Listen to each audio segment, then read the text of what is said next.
Ukuran benang yang digunakan oleh operator saat dilakukannya tindakan operasi ini bermacam-macam. Ukuran benang ini ada yang ukuran yang paling besar yaitu ukuran nomor 2 dan yang paling kecil adalah ukuran 10/0. Mau tahu lebih lengkap tentang jenis benang operasi? Simak di video berikut ini.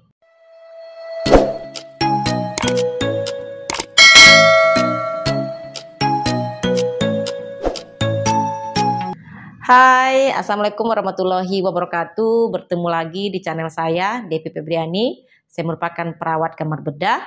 Di video kali ini saya ingin berbagi sedikit informasi ke teman-teman semua tentang benang operasi yang digunakan operator saat dilakukannya tindakan pembedahan. Seperti mungkin yang sudah kalian ketahui, jenis benang ini ada yang jenisnya diserap dan ada jenisnya yang tidak bisa diserap. Ukurannya bermacam-macam, dari ukuran yang paling kecil itu adalah 10/0, kemudian ukuran yang paling besar adalah ukuran nomor 2. Jadi dari ukuran 10/0 nanti ada 9/0, 8/0, 7/0, 6/0, 5/0, 4/0, 3/0, 2/0, 0, 1 dan juga 2. Untuk ukuran nomor 10/0 karena ini adalah ukuran yang paling kecil, ini biasanya digunakan oleh dokter spesialis mata dan pelaksanaannya akan menggunakan mikroskop. Karena ukuran 10/0 ini lebih kecil dari sehelai rambut. Untuk ukuran-ukuran yang digunakan untuk operasi-operasi yang lain sebenarnya pemilihannya tidaklah jauh berbeda. Hanya mungkin ada sedikit beberapa perbedaan pada kasus-kasus operasi yang lain untuk jahitan di bagian dalam. Contohnya pada kasus hernia, pada saat dilakukannya penjahitan mes hernia di bagian dalam tentunya dokter bedah ini akan menggunakan jenis benang polipropilen. Di mana jenis benang polipropilen ini merupakan jenis benang yang tidak bisa diserap. Biasanya dokter akan menggunakan jenis benang polipropilen nomor 20 untuk menjahit mes hernia tersebut. Dan untuk jarumnya, ini biasanya jarum yang bulat di ujung atau taper agar tidak terjadi robekan atau trauma yang lebih pada jaringan bagian dalam. Kemudian pada kasus penjahitan pembuluh darah, arteri, dokter juga biasanya untuk menyambungkan arteri ini, dokter akan menggunakan jenis benang polipropilen juga. Dan untuk penjahitan robekan tendon atau ruptur tendon, ini dokter akan menggunakan jenis benang yang tidak bisa diserap juga, jenisnya juga polipropilen. Dan pemilihan ukurannya tergantung dari tendon mana yang mengalami kerusakan. Jenis polipropilen ini merupakan jenis benang yang sintetis, ya, dan dia adalah monofilamen atau satu serat. Untuk kasus-kasus yang mungkin seperti apendisitis atau seksio sesaria, operasi-operasi laparotomi, kemudian operasi ada benjolan di payudara seperti PAM atau operasi lipom, ini akan menggunakan jenis benang yang diserap untuk jahitan di bagian dalam. Bagaimana dengan ukuran yang digunakan? Ini tergantung dari jaringan yang akan dijahit. Contohnya pada operasi sesar, untuk penjahitan bagian uterus, dokter akan menggunakan jenis benang dengan ukuran nomor 1 atau nomor 2. Karena jaringan uterus ini tebal. Jadi akan digunakan jenis benang yang lebih besar. Sementara untuk penjahitan pada daerah-daerah seperti subkutis atau mungkin otot, ya, peritoneum pada operasi sesar, ini bisa dipilih menggunakan ukuran benang nomor 20 atau nomor 30 dan bisa juga nomor 1 untuk penjahitan fasia.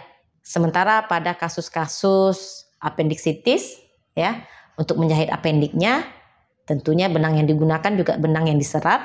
Ini lebih memilih ke ukuran yang nomor 20, jadi tidak terlalu besar. Jadi apakah semua operator akan sama dalam pemilihan benang operasi? Jawabannya tentu saja tidak. Jadi tidak semua operator akan memilih benang dengan ukuran yang sama pada operasi yang sama.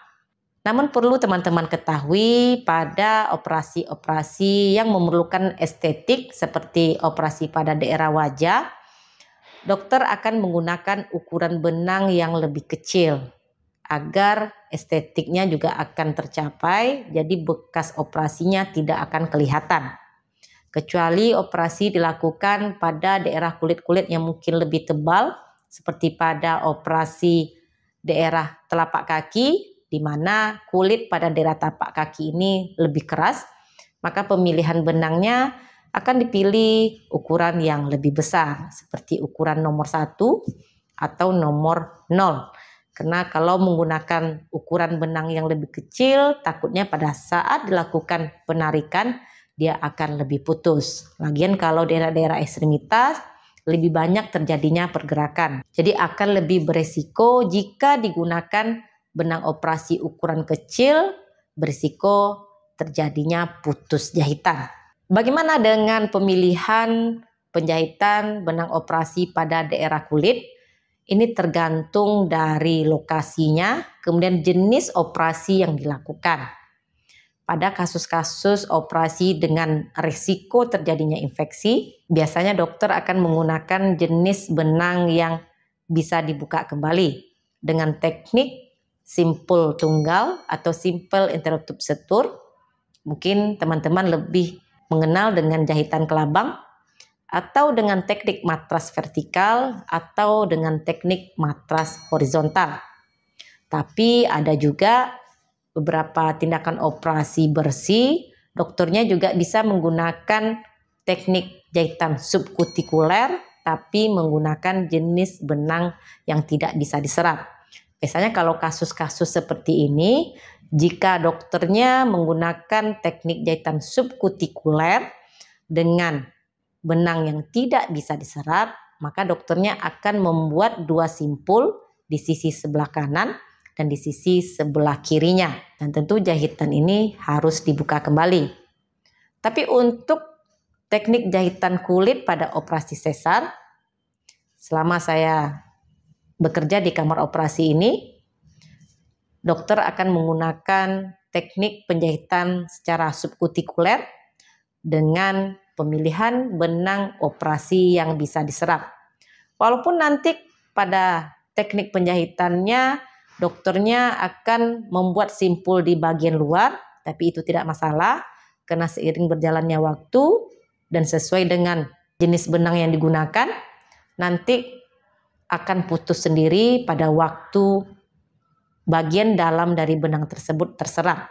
Sementara kasus-kasus dengan sifat operasi bersih lainnya seperti lipoma atau PAM dan lain sebagainya, pemilihan teknik jahitan ini ya tergantung dari operatornya. Apakah dokternya akan menggunakan subkutikuler dengan benang yang diserap atau subkutikuler dengan jenis benang yang tidak bisa diserap, atau mungkin melakukan teknik jahitan simpul tunggal dengan jenis benang yang tidak bisa diserap. Jadi sedikit pemahaman bagi teman-teman semua, kalau didapati luka yang teman-teman alami dijahit dengan jahitan kelabang, ya, sepengalaman saya itu biasanya menggunakan jenis benang yang tidak bisa diserap. Jadi pada prinsipnya untuk jahitan-jahitan di bagian dalam ini rata-rata akan dilakukan penjahitan menggunakan jenis benang yang bisa diserap. Kecuali kasus-kasus yang seperti saya sebutkan tadi, penjahitan mesh, penjahitan pembuluh darah, atau penjahitan tendon. Sementara untuk pemilihan ukurannya, ini tergantung dari lokasi penjahitan dan juga seberapa tebal jaringan yang akan kita jahit. Contohnya pada kasus-kasus orang dewasa versus anak-anak, tentu untuk pemilihan ukuran benangnya akan disesuaikan. Jadi untuk ukuran penjahitan pada anak-anak, ukurannya tentu lebih kecil dibandingkan penjahitan pada orang dewasa. Karena pertama itu anak-anak kulitnya lebih lunak dan tentu jaringannya lebih tipis. dibandingkan dengan orang dewasa. Demikian sedikit informasi dari saya mengenai benang jahitan. Semoga sedikit bermanfaat dan memberi sedikit ilmu pengetahuan ke teman-teman semua. Jangan lupa untuk di like, komen, dan di subscribe. Dukung channel ini agar lebih berkembang. Jumpa lagi di video saya berikutnya. Stay healthy. Assalamualaikum.